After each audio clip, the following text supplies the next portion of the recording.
Il y a une marque sur la vie de la personne remplie du Saint-Esprit. Ce n'est pas la richesse, le talent ou le pouvoir mondain, c'est l'abandon. Un homme ou une femme qui marche dans l'Esprit a déposé ses propres plans, ses ambitions, sa vie même aux pieds de Jésus. Ils ne s'appartiennent plus à eux-mêmes. Ils sont des vases, des instruments entre les mains de Dieu, prêts à être utilisés comme il le désire. Lorsque l'Esprit entre dans une vie, le moi ne siège plus sur le trône, c'est le Christ qui le fait. Les désirs de la chair commencent à s'estomper et le cœur commence à brûler pour la volonté de Dieu. Cet abandon n'est pas un événement ponctuel, c'est un choix quotidien. L'apôtre Paul a dit « Je meurs chaque jour ». Pourquoi ? Parce que la chair résiste à l'abandon. L'ennemi murmure « Accroche-toi à ta volonté, à ton confort, à ton contrôle ».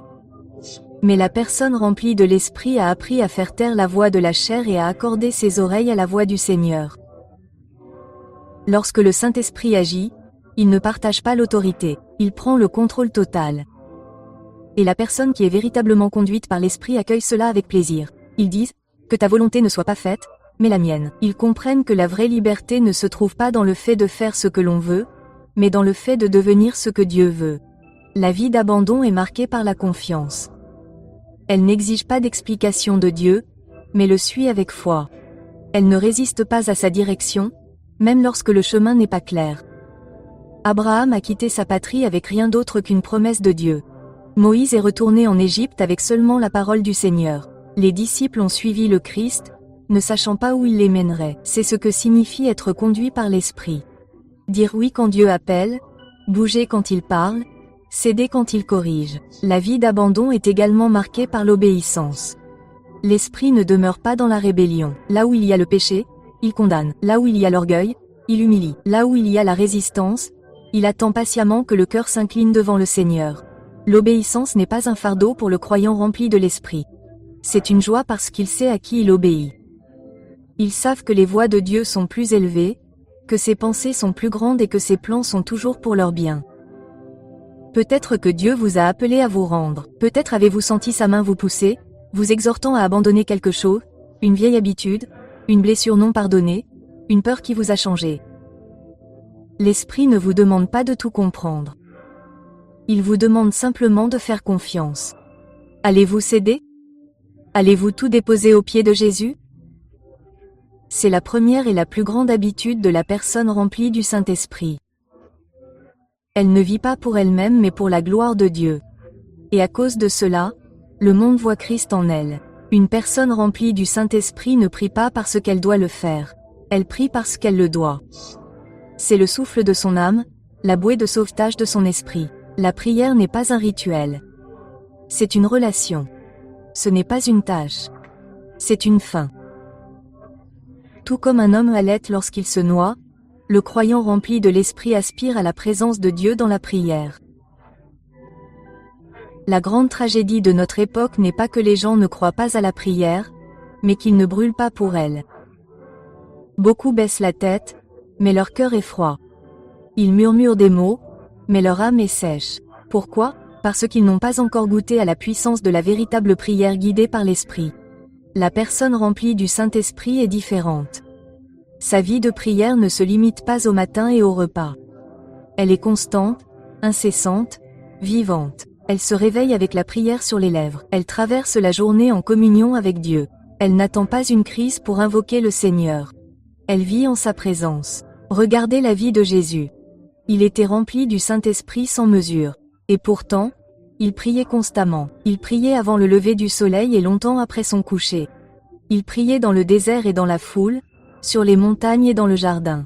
Et si le Fils de Dieu avait besoin de prière, combien plus nous, le croyant rempli de l'Esprit, ne considérons pas la prière comme un devoir, mais comme un délice. Lorsque l'Esprit s'empare d'un homme ou d'une femme, il crée un feu en lui. Un feu qui les pousse à genoux. Un feu qui les attire dans le lieu secret avec Dieu. Et dans ce lieu, ils trouvent la force. Ils trouvent la sagesse. Ils trouvent le réconfort. Ils trouvent la puissance. Certains se demandent pourquoi ils se sentent éloignés de Dieu. Ils demandent pourquoi leur vie spirituelle est sèche. Pourquoi leur foi est faible. La réponse est simple. Leur cœur est devenu froid à la prière. Un cœur qui ne prie pas est un cœur qui ne brûle pas. Et un cœur qui ne brûle pas ne brillera pas de la lumière du Christ. Mais lorsque l'esprit remplit une personne, il l'enflamme. Il lui donne faim de la présence de Dieu plus que de nourriture, plus que de sommeil, plus que de tout ce que ce monde peut offrir. Regardez l'église primitive. Ils n'avaient pas de grande cathédrale. Ils n'avaient pas d'influence dans le gouvernement. Ils n'étaient pas riches ni nombreux. Mais ils avaient une chose, la prière. Et parce qu'ils priaient, la puissance de Dieu tombait sur eux comme un feu. Les malades étaient guéris, les morts ressuscitaient, les perdus étaient sauvés par milliers. L'esprit se déplaçait de manière puissante parce que les gens cherchaient la face de Dieu. Qu'en est-il aujourd'hui? L'esprit a-t-il changé? Non. La puissance de Dieu s'est-elle affaiblie? Non. Mais les hommes et les femmes ont oublié le secret de la vraie puissance. Ils ont oublié ce que signifie s'attarder devant le Seigneur, crier vers lui avec un cœur désespéré, refuser de bouger jusqu'à ce que sa présence vienne. Le croyant rempli de l'esprit comprend cela. Il ne prie pas seulement pour des réponses. Il prie pour Dieu lui-même. Il ne prie pas seulement pour des bénédictions. Il prie pour sa présence. Son plus grand désir n'est pas que ses problèmes soient résolus, mais que son cœur soit aligné avec sa volonté. Oh, que nous puissions retourner à la prière. Oh, que nos cœurs brûlent à nouveau pour la présence de Dieu. Le Saint-Esprit appelle, il incite son peuple à prier, à chercher, à frapper, à demander. Répondrez-vous? Tomberez-vous à genoux et criez au Dieu vivant? L'Esprit est en mouvement, mais il se déplace là où il est accueilli, et il est accueilli dans le cœur qui brûle pour la prière. Une personne remplie du Saint-Esprit ne vacille pas lorsque les tempêtes de la vie surviennent.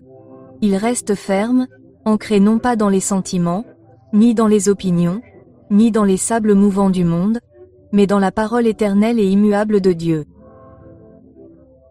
Leur foi n'est pas fondée sur ce qu'ils voient, mais sur ce que Dieu a dit. Nous vivons à une époque où les gens traitent la vérité comme de l'argile, la modelant, la refaçonnant, la tordant pour l'adapter à leurs désirs. Mais la personne qui marche selon l'esprit ne se plie pas à la culture. Elle ne se plie pas aux opinions des hommes. Elle s'appuie sur la parole de Dieu, sachant que le ciel et la terre passeront, mais que sa parole ne faillira jamais. Lorsque l'esprit remplit un homme ou une femme, il accomplit quelque chose de miraculeux. Il leur ouvre les yeux à la vérité des Écritures. La Bible n'est plus seulement un livre. C'est la vie, c'est la puissance, c'est leur pain quotidien. Ils ne la lisent pas à la légère, ils la consomment. Ils n'en parcourent pas les pages. Ils s'accrochent à ses promesses. Ils ont confiance que si Dieu a parlé, cela s'accomplira. Regardez Abraham. Dieu lui a dit qu'il serait le père de nombreuses nations. Pourtant, les années passèrent et il resta sans enfant. Le monde se serait moqué de lui, son propre raisonnement aurait pu douter. Mais Romains 4h20 dit qu'il ne douta pas par incrédulité concernant la promesse de Dieu, mais fut fortifié dans sa foi. Telle est la foi d'une personne remplie de l'esprit. Ils ne doutassent pas, ils ne cèdent pas à la peur, au doute ou au désespoir. Ils ont confiance que si Dieu l'a dit, c'est déjà fait. Cette foi n'est pas une foi aveugle. Ce n'est pas de la folie. C'est une confiance profonde et inébranlable dans le caractère de Dieu. Le croyant rempli de l'esprit sait que Dieu n'est pas un homme pour mentir. Il sait que sa parole est éprouvée, affinée comme l'or. Il sait que de la Genèse à l'Apocalypse, chaque promesse, chaque prophétie, chaque commandement est vrai. Et parce qu'ils savent cela, ils vivent différemment. Quand les ennuis surviennent, ils ne paniquent pas, ils tiennent bon. Quand d'autres s'effondrent, ils restent inébranlables. Ils sont comme l'homme sage qui a bâti sa maison sur le roc. Les pluies sont venues, les vents ont soufflé, mais la maison n'est pas tombée parce qu'elle était fondée sur la parole de Dieu. Le diable connaît la puissance de la parole, c'est pourquoi sa première attaque porte toujours sur les Écritures. Dès le début, dans le jardin d'Éden, il a murmuré, Dieu a-t-il vraiment dit? Et aujourd'hui, il murmure le même mensonge. Il essaie de semer le doute dans le cœur des croyants. Il déforme les Écritures pour les adapter aux désirs de la chair. Il détourne les gens de leur lecture, de leur méditation et de leur mise en pratique, car il sait qu'un chrétien sans la parole est un chrétien sans puissance.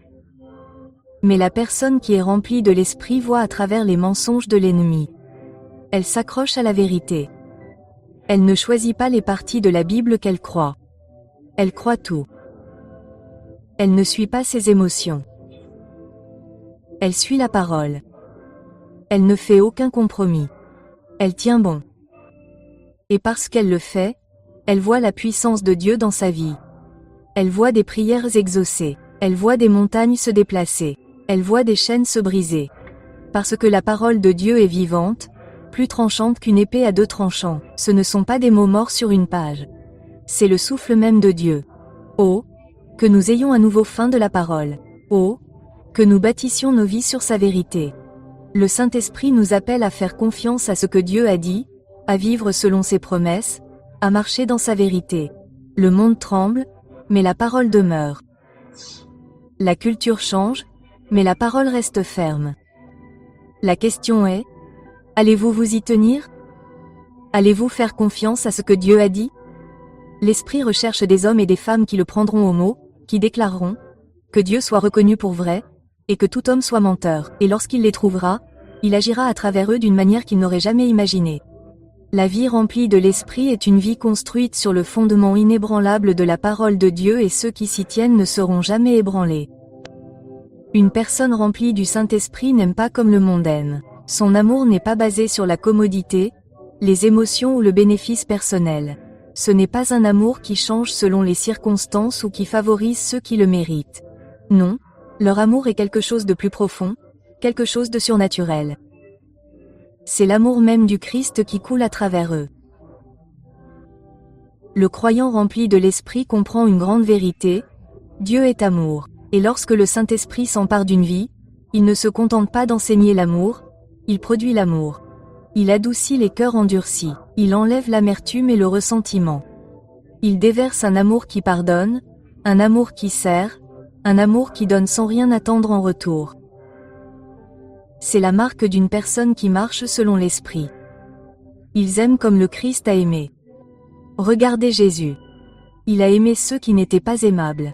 Il a touché le lépreux lorsque d'autres se sont détournés. Il s'est assis avec les pécheurs lorsque d'autres les ont condamnés. Il a pleuré avec les brisés. Il a pardonné à ceux qui l'ont crucifié.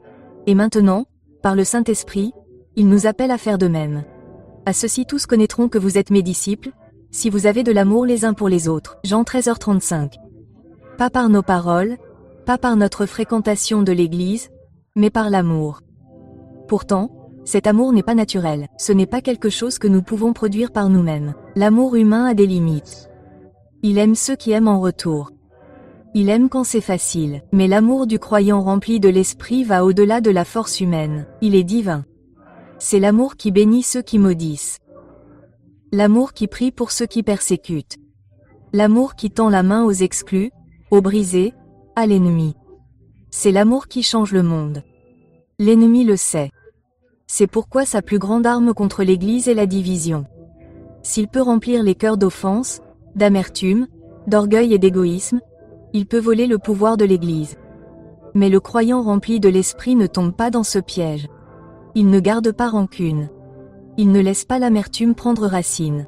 Quand on lui fait du tort, il pardonne. Quand on le déteste, il répond avec bonté. Pourquoi? Parce que ce n'est pas son propre amour. C'est l'Esprit du Christ qui vit en lui. Une personne remplie du Saint-Esprit ne reste pas silencieuse. Elle ne cache pas sa foi. Elle ne recule pas de peur et n'hésite pas lorsque l'occasion se présente de parler de Jésus. Non, le croyant rempli de l'Esprit est audacieux. Il prononce le nom du Christ avec puissance, confiance et urgence, car il sait que des âmes sont en jeu. Dès l'instant où le Saint-Esprit est descendu sur l'Église primitive, quelque chose a changé. Avant la Pentecôte, les disciples étaient craintifs, incertains et se cachaient derrière des portes closes. Mais lorsque l'Esprit est descendu sur eux, ils ont été transformés. Pierre, qui avait jadis renié Jésus 3 fois par peur, s'est tenu devant une foule et a prêché avec une telle assurance que 3000 personnes ont été sauvées en un seul jour. Les mêmes hommes qui avaient autrefois fui pour sauver leur vie se tenaient maintenant devant des dirigeants, des foules, des rois, déclarant « Nous ne pouvons pas ne pas parler de ce que nous avons vu et entendu ». Acte 4h20. Qu'est-ce qui a fait la différence? C'était la puissance du Saint-Esprit. Car lorsque l'Esprit remplit une personne, il ne la remplit pas pour qu'elle reste assise en silence. Il les remplit pour témoigner. Il les remplit pour annoncer l'Évangile sans crainte, sans hésitation, sans excuse. Mais aujourd'hui, trop de croyants ont perdu ce feu. Ils ont peur d'offenser les autres. Ils craignent d'être rejetés. Ils ont été convaincus que la foi est une affaire privée et ils restent donc silencieux pendant que le monde périt. Mais le croyant spirituel ne peut pas rester silencieux. Il sait que l'Évangile est la puissance de Dieu pour le salut. Romains 1h16. Ils savent que sans Christ, les gens sont perdus pour l'éternité. Et donc ils parlent, ils partagent, ils témoignent. Non pas parce qu'ils sont des orateurs doués, non pas parce qu'ils ont toutes les réponses, mais parce que l'Esprit a enflammé leur cœur. Lorsque le Saint-Esprit remplit une personne, il ne lui donne pas seulement le message, mais aussi la puissance de le proclamer. Regardez Paul, il a été battu, emprisonné, naufragé et détesté. Pourtant, il n'a jamais cessé de prêcher. Il s'est tenu devant des rois et des gouverneurs et a proclamé la vérité sans crainte. Il a dit, « Malheur à moi si je n'annonçais pas l'Évangile. » C'est l'audace de l'Esprit. Et ce même Esprit est en nous aujourd'hui. Il est prêt à nous donner les mots à dire. Jésus a promis, « Vous recevrez une puissance, le Saint-Esprit survenant sur vous, et vous serez mes témoins. » Actes 1/8. Vous pourriez l'être, certains d'entre vous ne le seront pas. Ce n'est pas une option. Ce n'est pas seulement pour les pasteurs, les évangélistes ou les missionnaires. C'est pour chaque croyant rempli de l'Esprit. Peut-être vous sentez-vous faible, peut-être avez-vous peur. Mais l'audace ne vient pas de vous. Elle vient de l'Esprit. L'Église primitive priait, « Seigneur, considère leurs menaces et donne à tes serviteurs la force d'annoncer ta parole avec une grande assurance. » Actes 4h29. Et que s'est-il passé? Le lieu où ils étaient réunis fut ébranlé, et ils furent tous remplis du Saint-Esprit et annoncèrent la parole de Dieu avec assurance. Actes 4h31. Oh, que nous prions à nouveau comme cela. Que nous cessions de nous soucier de ce que pensent les gens et que nous commencions à nous soucier de l'endroit où ils passeront l'éternité. Que nous soyons remplis d'un feu si saint que nous ne pouvons pas rester silencieux. Le monde a désespérément besoin de vérité. Les âmes périssent. Le temps presse. Et l'Esprit appelle son peuple à se lever, à parler, à être des témoins audacieux du Christ. C'est ce que signifie être rempli de l'Esprit. Pas seulement pour ressentir sa présence. Pas seulement pour profiter de ses dons, mais pour déclarer son nom à un monde perdu et mourant. Répondrez-vous à l'appel? Laisserez-vous l'Esprit vous remplir d'audace? Resterez-vous sans honte pour Jésus-Christ? Le monde regarde. Le ciel écoute. L'Esprit est prêt. Allons de l'avant, remplis de la puissance de Dieu et proclamons le nom qui est au-dessus de tout nom, Jésus-Christ, le Sauveur du monde. Une personne remplie du Saint-Esprit n'est pas seulement connue par ses paroles, ses prières ou son audace, mais par son caractère. Elle porte la marque indubitable du Christ dans sa vie quotidienne. L'amour, la joie, la paix, la patience, la bonté, la bienveillance, la fidélité, la douceur et la motivation personnelle. Ce ne sont pas seulement des idéaux à atteindre. Ce sont les fruits qui poussent naturellement lorsqu'une personne s'abandonne totalement à Dieu. Jésus a dit, « Vous les reconnaîtrez à leurs fruits. » Matthieu 7h16. Pas à leurs dons, ni à leur connaissance, mais à leurs fruits. Beaucoup prétendent être remplis de l'Esprit, mais leur vie raconte une autre histoire. Ils sont durs dans leurs paroles, impatients dans leurs relations, facilement en colère, facilement offensés, pleins d'orgueil.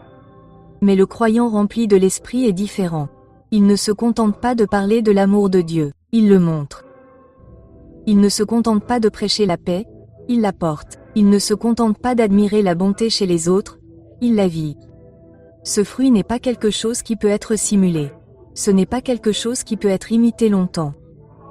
Il doit venir de l'intérieur. Un arbre n'essaie pas de porter du fruit. Il le fait simplement parce qu'il est sain et connecté à sa source de vie. De la même manière, le croyant rempli de l'Esprit ne s'efforce pas de produire le fruit de l'Esprit. Cela arrive naturellement parce qu'il demeure en Christ, marche en sa présence, s'abandonne quotidiennement à la direction de l'Esprit. Regardez la vie de Jésus. Il était rempli de l'Esprit au-delà de toute mesure et son caractère le reflétait en tout point. Il n'était jamais pressé, jamais dépassé, jamais contrôlé par ses émotions. Il était patient avec les faibles, bon envers les pécheurs, doux envers les brisés. Même lorsqu'il était faussement accusé, il ne se vengeait pas. Même lorsqu'il était trahi, il ne cherchait pas à se venger. Même lorsqu'il était crucifié, il priait pour ceux qui l'avaient cloué sur la croix. Ce même esprit habite maintenant en nous. Cette même puissance est disponible pour nous transformer. Pas seulement en public, mais aussi en privé, pas seulement le dimanche, mais tous les jours. Il est facile de bien parler devant les autres, de paraître pieux lorsque les gens nous regardent. Mais le véritable test d'une vie remplie de l'esprit, c'est ce qui se passe derrière des portes closes. Comment traitez-vous votre famille? Comment réagissez-vous face à ceux qui vous frustrent? Comment agissez-vous lorsque personne n'est là pour vous louer?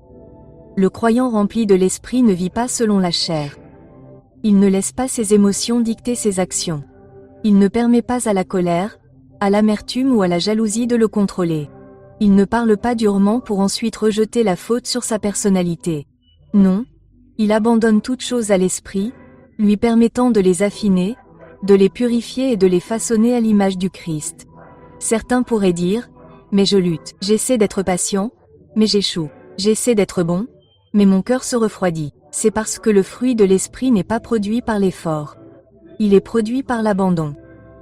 Plus vous vous abandonnez à l'esprit, plus il agit en vous. Plus vous passez de temps en sa présence, plus vous commencez à le refléter. Un arbre ne porte pas de fruits du jour au lendemain. Cela prend du temps. Il a besoin de nourriture. Mais tant qu'il est connecté à sa source, il grandira.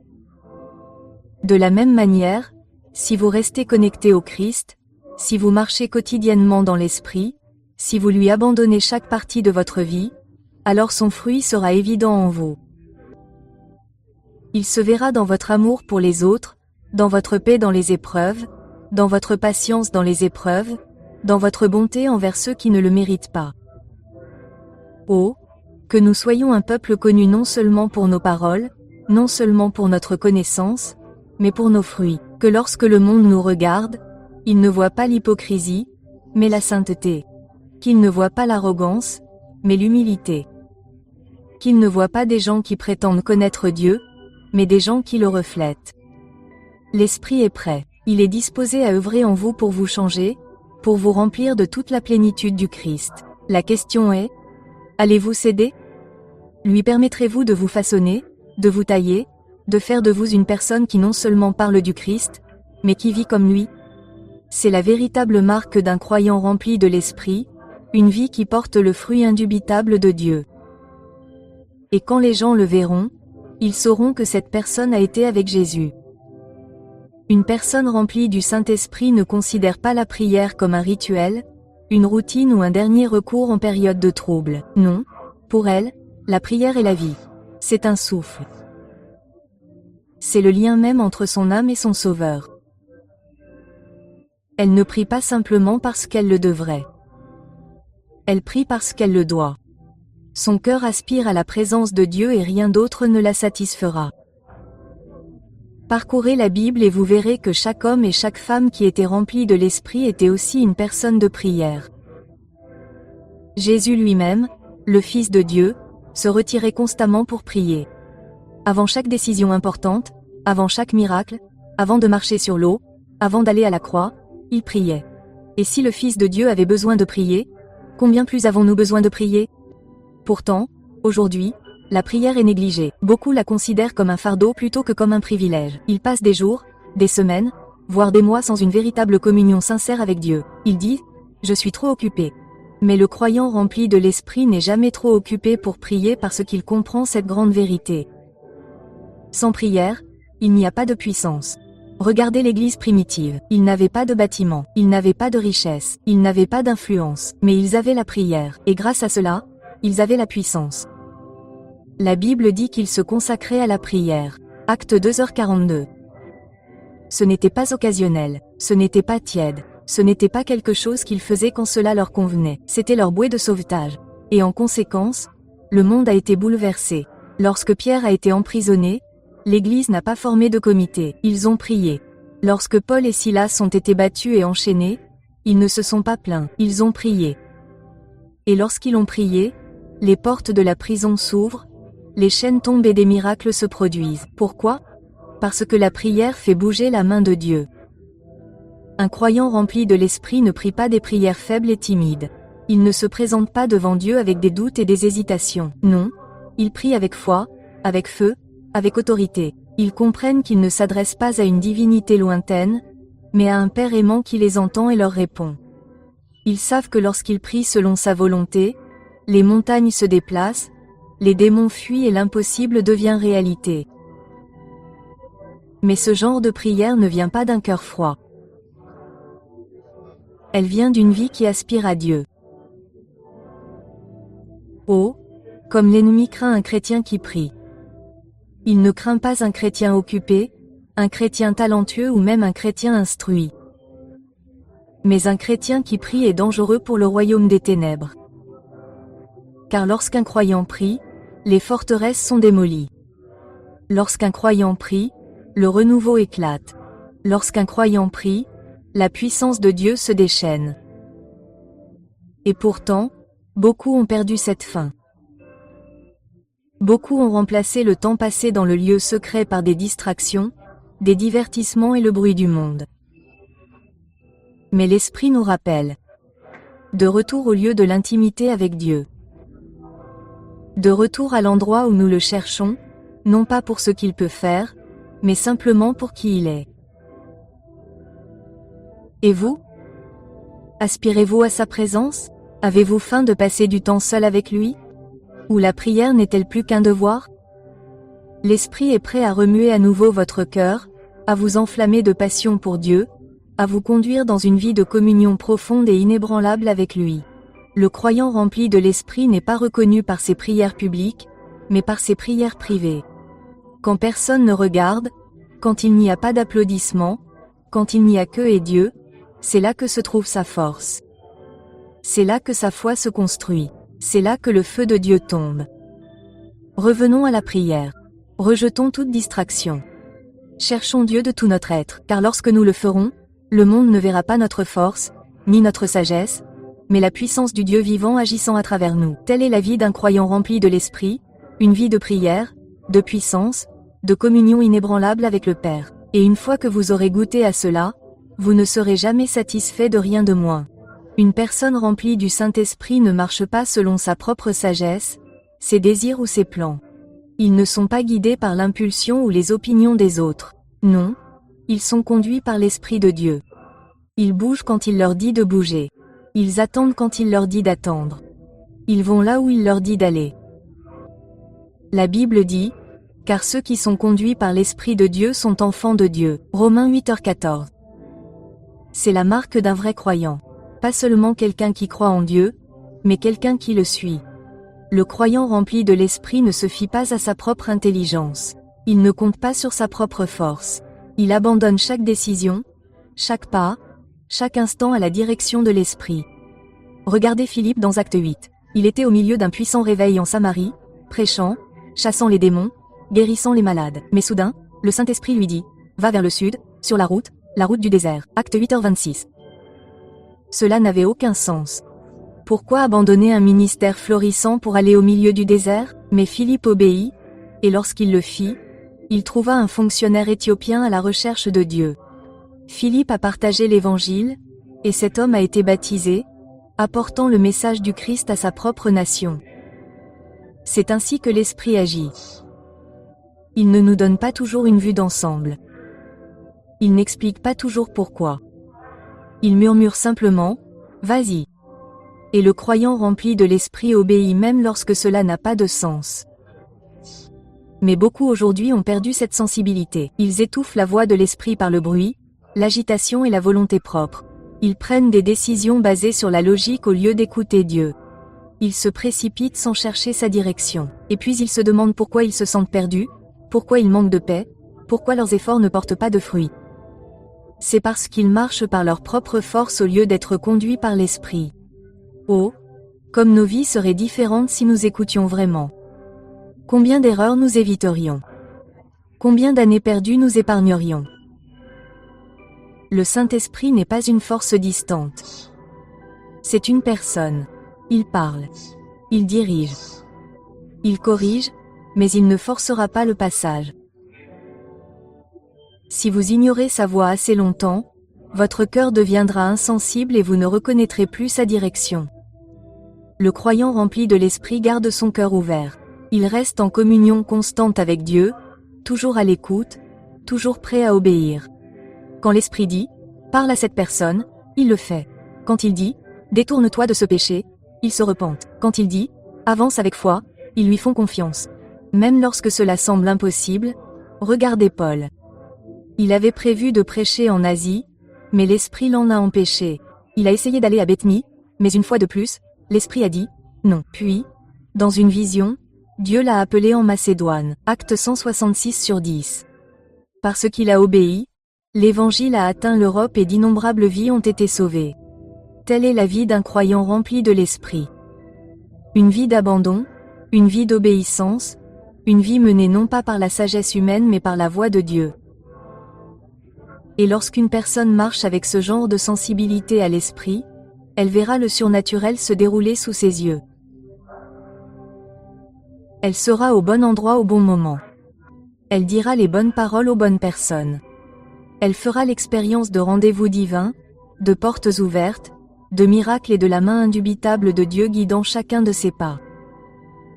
Mais tout commence par une chose, l'écoute. L'esprit parle. Écoutez-vous? L'esprit dirige. Suivez-vous? Ou avez-vous laissé le bruit du monde couvrir sa voix? Le croyant spirituel sait que l'endroit le plus sûr où se trouver est au centre de la volonté de Dieu. Il ne se précipite pas. Il ne reste pas à la traîne. Il avance au rythme de l'esprit. Et à cause de cela, il marche avec puissance, avec un but, dans la destinée divine. C'est la vie que nous sommes appelés à vivre. Pas une vie de devinette, pas une vie d'errance, mais une vie dirigée par la voix du Dieu vivant. Et lorsque nous suivons sa direction, nous ne serons plus jamais les mêmes. Mes amis, une personne remplie du Saint-Esprit n'est pas seulement quelqu'un qui croit en Dieu, mais quelqu'un qui vit dans sa puissance. Ils ne sont pas ordinaires, ils ne sont pas comme le monde. Ils sont marqués, transformés et guidés par la présence même de Dieu en eux. Ils marchent dans l'obéissance, quel qu'en soit le prix. Ils ont faim de prière, non par devoir, mais par désir. Ils sont audacieux dans leur témoignage, inébranlables par la peur ou l'opposition. Ils portent le fruit de l'esprit, non pas parce qu'ils font plus d'efforts, mais parce qu'ils s'abandonnent plus profondément. Ils sont sensibles à sa voix, prêts à aller là où il dit d'aller, à rester là où il dit de parler. Telle est la vie d'un vrai croyant. Telle est la preuve de l'œuvre du Saint-Esprit. Et tel est l'appel qui est lancé à votre vie aujourd'hui. La question n'est pas de savoir si le Saint-Esprit est disposé à vous remplir. La question est, êtes-vous disposé à être rempli? Êtes-vous disposé à abandonner vos projets, vos désirs, votre volonté? Êtes-vous disposé à abandonner toute excuse, toute distraction, tout péché qui vous empêche de marcher dans la plénitude de Dieu? Parce que l'Esprit est prêt. Il est prêt à vous donner du pouvoir. Il est prêt à vous guider. Il est prêt à enflammer votre cœur. Mais il ne s'impose à personne. Il vient là où il est accueilli. Il se déplace là où il est désiré. Oh, que nous soyons un peuple qui a désespérément besoin de lui. Que nous refusions de vivre des vies sans pouvoir, sans prière et sans fruit. Que nous ne nous contentions pas de la religion mais que nous recherchions des relations. Que nous ne nous contentions pas de parler de Dieu mais que nous soyons remplis de sa présence, de son feu, de sa puissance. Le monde est dans les ténèbres, les gens périssent, et Dieu recherche des hommes et des femmes qui se lèveront, qui seront remplis, qui seront conduits, qui seront utilisés pour sa gloire. Serez-vous l'un d'eux? Répondrez-vous à l'appel? Ouvrirez-vous votre cœur et direz-vous, Saint-Esprit, fais ce que tu veux en moi, si vous le voulez? Alors préparez-vous, car une fois que l'Esprit s'empare d'une vie, qu'elle s'y accroche vraiment, elle n'est plus jamais la même. Un croyant rempli de l'Esprit est inarrêtable, inébranlable et pleinement vivant dans la puissance de Dieu.